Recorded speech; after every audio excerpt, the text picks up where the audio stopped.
Shalom Bapak Ibu Saudara yang dikasihi oleh Tuhan Yesus Kristus, berjumpa kembali dengan Renungan Kristen pada hari ini. Sebelum kita membaca dan merenungkan firman Tuhan, mari kita berdoa. Bapa di sorga, terima kasih untuk kesempatan yang Tuhan berikan bagi kami untuk kami mendengarkan kebenaran firman Tuhan. Tuhan memberkati kehidupan kami, buka hati dan pikiran kami, supaya kami mengerti dan memahami firman-Mu. Di dalam nama Tuhan Yesus kami berdoa, mengucap syukur, haleluya, amin. Saudara-saudara dikasih oleh Tuhan, Ayub pasal 5 ayat yang ke-17 berkata di sana, sesungguhnya berbahagialah manusia yang ditegur Allah, sebab itu janganlah engkau menolak didikan yang maha kuasa. Saudara-saudara dikasih oleh Tuhan, ada 3 poin yang mendasar di dalam teks ini, saudara. Teguran Tuhan adalah tanda kasih-Nya. Karena itu dikatakan berbahagialah orang-orang yang masuk di dalam didikan yang daripada Tuhan. Yang pertama, sekali lagi, teguran Tuhan adalah tanda kasih-Nya. Saudara, teguran Allah itu bukan tanda penolakan. Ketika kita ditegur Tuhan, jangan berkata dalam dirimu bahwa aku ditolak oleh Tuhan, bahwa aku dihukum oleh Tuhan. Tidak, tetapi teguran Tuhan atau teguran Allah itu bukan tanda penolakan, tetapi bukti bahwa Dia peduli, bukti bahwa Dia mengerti, bukti bahwa Dia mengasihi kita.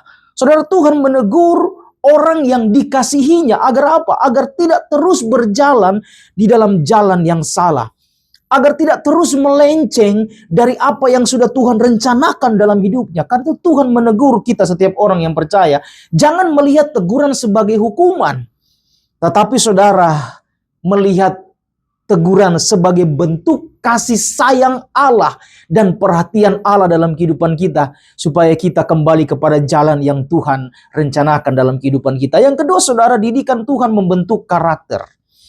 Teguran Tuhan adalah merupakan didikan Tuhan yang membentuk karakter kita. Saudara, melalui didikan Tuhan, Tuhan memurnikan iman dan membentuk karakter kita. Agar apa, saudara? Agar semakin serupa dengan kehendak-Nya. Saudara, proses ini sering mungkin tidak nyaman ketika kita masuk dalam didikan yang daripada Tuhan. Tetapi saudara, hal ini merupakan hal yang sangat berharga. Kenapa? Supaya kita menjadi orang yang memiliki kualitas hidup di tengah-tengah dunia ini. Kita bukan menjadi orang-orang atau anak-anak gampangan, tetapi kita memiliki kualitas hidup di tengah-tengah dunia ini. Melalui tantangan, melalui persoalan, melalui teguran Tuhan, apalagi saudara. Sehingga kita terus dimurnikan oleh Tuhan.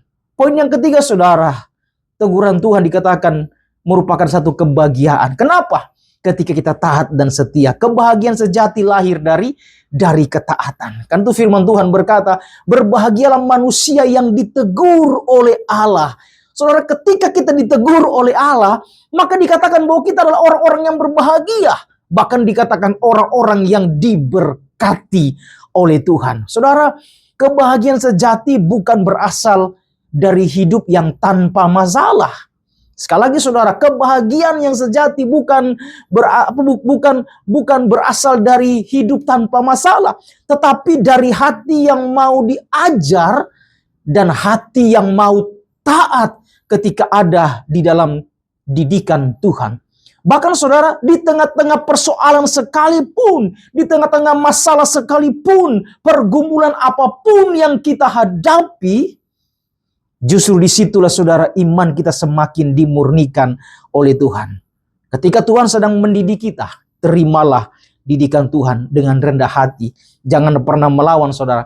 Karena di sanalah ada damai dan sukacita yang sejati yang kita temukan, dan kita menyadari bahwa Allah sungguh mengasihi kita. Saudara, kita semakin dimurnikan oleh Tuhan. Kita semakin dibentuk supaya kita menjadi indah di hadapan-Nya. Karena itu berjalanlah dalam rencana Tuhan. Ketika engkau sudah mulai bergeser, Tuhan akan membawa engkau kepada jalur yang pasti. Tuhan akan menggiring engkau kepada jalan-Nya. Meskipun saudara, terkadang kita merasa itu menyakitkan, tapi itulah cara Tuhan supaya membentuk kita lebih baik lagi dan menjadi orang-orang yang terbaik di hadapan Tuhan. Mari kita berdoa. Tuhan, terima kasih untuk firman-Mu. Ketika kami merasa tidak nyaman dengan teguran Tuhan, justru Tuhan mengajar kami untuk taat, karena itulah yang terbaik membimbing, menuntun kami untuk berjalan kepada arah yang Tuhan rencanakan dalam kehidupan kami. Terpujilah nama Tuhan, untuk firman-Mu kami bersyukur di dalam nama Tuhan Yesus Kristus. Haleluya. Amin. Tuhan Yesus memberkati saudara-saudara sekalian. Shalom.